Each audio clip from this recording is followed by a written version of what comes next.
آپ کا اپنا آفاقی آفیشل چینل کو سبسکرائب کریں، بیل آئیکن کو دبانا نہ بھولیں، ویڈیو کو شیئر کریں۔ زمین مہکنے لگی، آسماں مہکنے لگا، میرے سرکار آئے تو سارا جہاں مہکنے لگا۔ میرے سرکار آئے تو سارا جہاں مہکنے لگا، میرے سلام کا میرے آقا نے یوں دیا جواب۔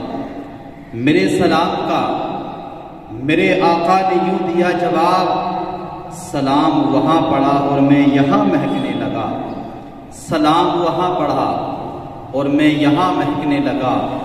آئیے مسلمانوں، آج ہمارے دلوں کے اندر دین اسلام کی محبتیں کتنی زائل ہو چکی ہیں۔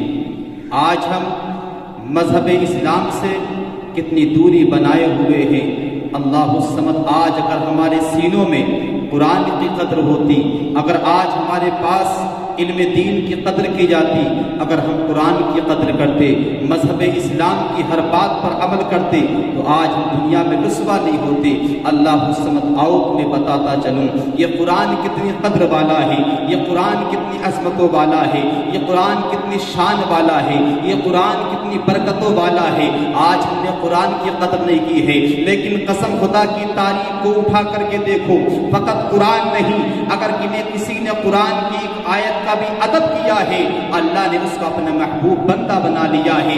لیکن اللہ الصمد، آج حفاظ اکرام کی ہم قدر نہیں کرتے، آج علماء اکرام کی ہم قدر نہیں کرتے، آج ہم اماموں کی قدر نہیں کیا کرتے ہیں۔ لیکن آؤ تاریخ کا ایک چیپٹر جب نگاہوں کے سامنے گونجتا ہے تو پھر ایمان بولتا ہے ہاں ہاں، اگر کوئی واقعی قرآن کی ایک آیت کا بھی ادب کر لیا کرتا ہے اور وہ ادب کرنا رب کی بارگاہ میں منظور ہوتا ہے، تو اللہ اسی کی برکت سے سارے گناہوں کو معاف فرما دیتا ہے۔ آؤ تمہیں بتاؤں، حضرت بشر حافی رحمت اللہ تعالی علیہ کا نام سنا ہوگا۔ یہ توبہ کرنے سے قبل شرابی تھے، شراب پیا کرتے، شراب کی عادت، نشے میں دھت رہتے۔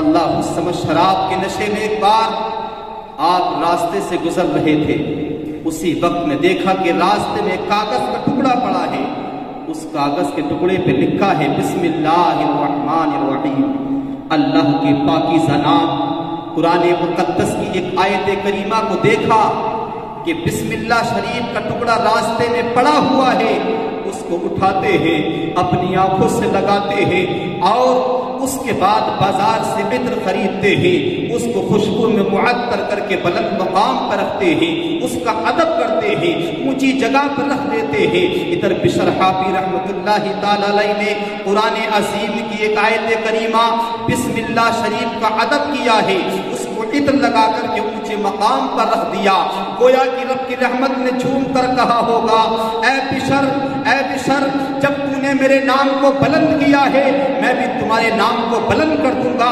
یہ قرآن بھی کہتا ہے فاذکرونی اذکرکم، تم میرا ذکر کرو میں تمہارا چرچا کروں گا۔ گویا کہ بشر حافی نے جب یہ کاغذ کے ٹکڑے کا ادب کیا ہے، اس کو بلند مقام پر رکھا ہے، تو اللہ نے بشر حافی کو بلند مقام عطا کر دیا ہے۔ یہ ادب جب ہمارے پاس تھا، بشر حافی راستے میں جا رہے، راستے سے گزر رہے، کاغذ کے ٹکڑے کو اٹھا کر بلند مقام پہ رکھا، آپ شراب خانے میں چلے گئے، لیکن کسی دیکھنے والے بزرگ نے دیکھا، اللہ کی طرف سے پیغام تھا، جاؤ بشر سے جا کے کہہ دو اللہ کا پیغام آیا ہے اور اب تم گناہوں سے بچ جاؤ، اللہ نے تمہارے گناہوں کو معاف کر دیا ہے۔